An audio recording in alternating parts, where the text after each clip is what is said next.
coming to you live from the Misbehaving YouTube channel. Today we are planting kale. Yes, kale is actually good for you, and we like this variety. The blue dwarf curled variety is what we eat. We also reuse our toilet paper rolls as seed starters so that we don't waste anything. So we're going to start to get these ready to put into containers later. So let's get started planting the seeds.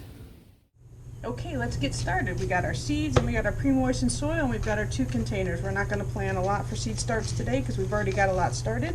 So we're just going to plant these 2 and we're going to put 3 seeds in each container. They typically will all germinate, but just in case, we definitely want at least two plants. So we got 6 seeds here. And we will just pop them in here for now and we will fill these up. Kind of just pack it in there. You want to pack it in real good.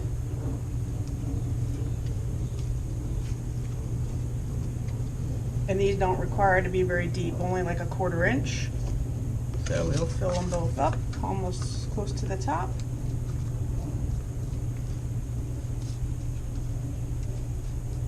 Pack it in real good. That way when we put our seeds in here, we get good soil contact.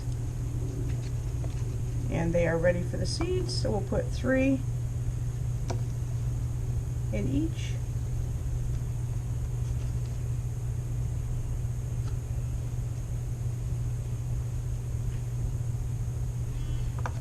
Where my other seed went? I must have picked up 2 in one. Alright, so we got 2 in that one that I can see and 3 in that one. I'm not sure where the other seed went, but we'll just top it off with just a touch and pack it in there real good because you want the soil contact with the seed for it to germinate. Just put a little bit in there and then we'll watch them grow. It's as easy as that. Now we have 6 seeds, I think 5 because I'm not sure what happened to the other one, but up here it is right here, just found it. So we'll put it in this one. Now we have 6 seeds and they are ready to go, and we'll just keep this in a container of water that I'll show you here shortly, and we'll continue to water it, and the cardboard will absorb the water and keep everything nice and moist. Simple as that. First step. Alright, so here we are with our 2 seed starters, and just put them in a little container, and what we're going to do is just add a little bit of water to the bottom, maybe a 1/4 inch, and the cardboard will absorb it and wet all the soil up there so you're not spraying directly on it and washing the seeds all around. So that's all I do, and then just come back in a couple days when the water goes down and give it another 1/4 inch of water and you're good to go. So we'll check back in on it when they start to germinate. And here we have our kale seedlings. It's a little over a week later from when we put in the seeds, and you can see 4 of them have sprouted in here. We're going to wait another week before we transplant them into the soil. And this one has 2 that sprouted. So we will give it another week and then we will transplant them into bigger pots. Since kale likes to be grown in either the spring or the fall, it really likes cooler weathers. It doesn't like the summer. It tends to get bitter and woody, and it's not as a desirable taste. Some people still do eat it. We don't really care for the bitterness. So we're going to try and get a head start on our Tennessee crop, and we're going to transplant these into a larger container than these so they have room to grow for the next couple months, but it gives us a head start on putting them in the ground in Tennessee. And then once the grounds are not frozen up there, we can transplant them and they can start to get to growing. Actually, the colder weather does help kale a lot to help it in the flavor and to sweeten it up. So what we're going to do is we have 2 in here and we have 3 or 4 in this one. We're going to plant these 2 here in 5-gallon containers in our Florida property.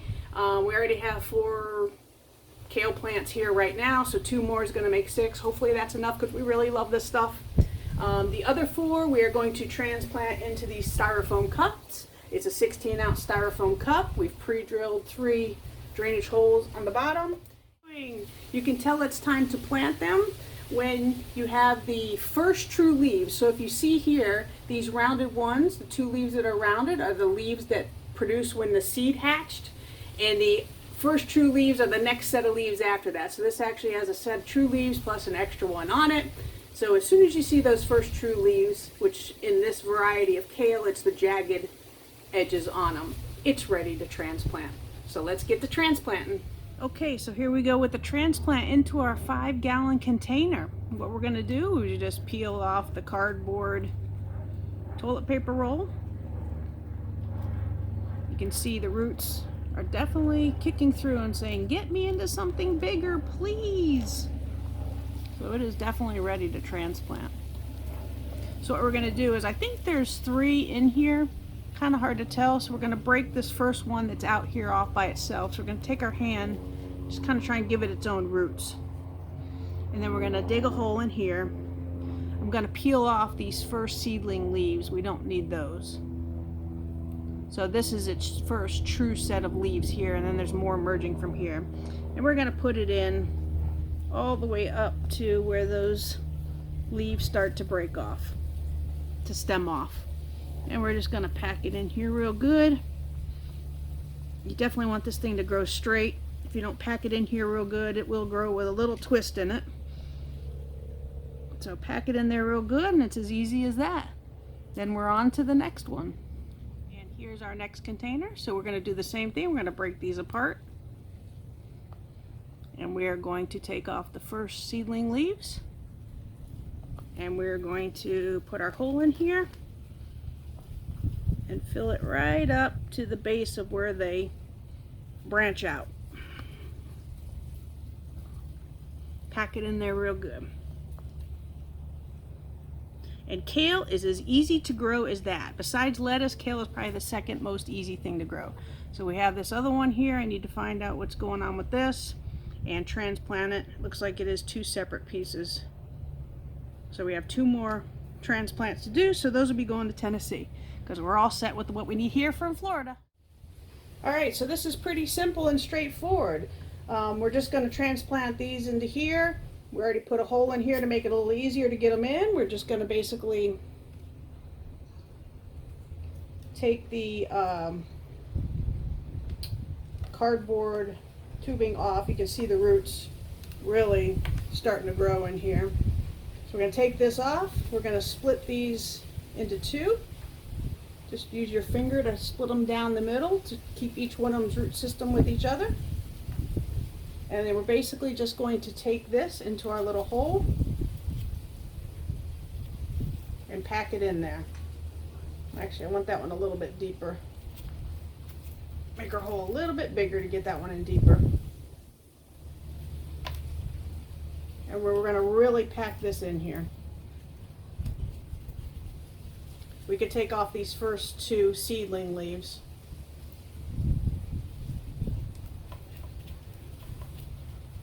And it's as simple as that. Kale is very easy to grow. There's nothing hard to it.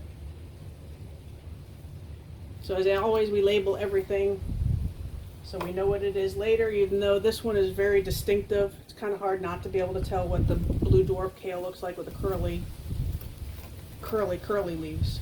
So we're going to do the same thing on this one. Get it down as deep as we can. We are going to take off these first seedling leaves. The ones that are more rounded, get rid of those and put these in here.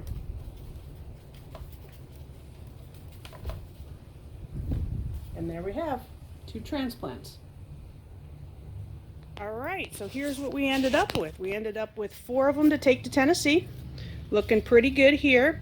This one was the little one we separated. I left the 2 initial seedling leaves on here because I only saw 1 true leaf. I think something else some bug might have eaten the other one off. You can see the branch down there. But I left those on there just so it can get enough photosynthesis to grow. Then we have the 2 we transplanted here into 5-gallon containers. So they are ready to be fertilized and continue to grow. And then behind them, I have 2 that are at 55 days right now. 55 days is the time on the package that it says ready to harvest. And you technically could harvest some of these leaves, but you're just gonna cause stress on the plant at this point. We're gonna let these grow for another 3 weeks before we harvest anything off of them, because when you do harvest it, you don't want to over harvest it and stress out the plant. I'm going to show you here a couple of our other plants that Mr. Behaven harvests quite often. Look at how beautiful this vegetable is. You can see the bluish coloring where it gets its name, blue dwarf, with the nice curly leaves. This is about as much as I would like to take off of a plant. You could maybe harvest this one more, snap them off, wash them, put them in your salad, your dish, whatever you're going to eat. But it really needs the nutrients from the sun on the leaves to be able to not stress it out and to have enough nutrients to continue to grow. So this is about the minimal. You could take one more off, but you don't really want to stress out your plants because they just don't grow as fast and continue to develop. So this is definitely a beautiful, easy, another easy one to grow. Ornamental looking, very tasty. Most people like it, some people don't, but it's a great addition to your garden. Hope you try it out. See you, y'all.